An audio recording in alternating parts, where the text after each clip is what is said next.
without a contract.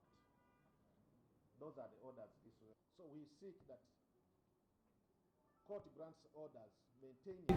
Kati ono Mwami Isaac Madu muwa musolo nga mmwe nabali nga ffe nabali wano ate nga ssemateeka wa Uganda atukkiriza nti bw'oba owulira nti oyinamu okwemulugunya omukozi wa gavumenti yenna gwe tusasula omusaala nga bannayuganda nga ayina ekintu ekivoola amateeka kyakoze munnansi yenna okkirizibwa okuteeka omusango mu kkooti.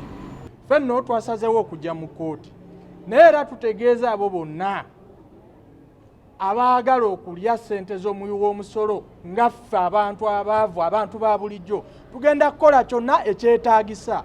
Leero tuli mu kkooti naye enkya tomanya we tugenda.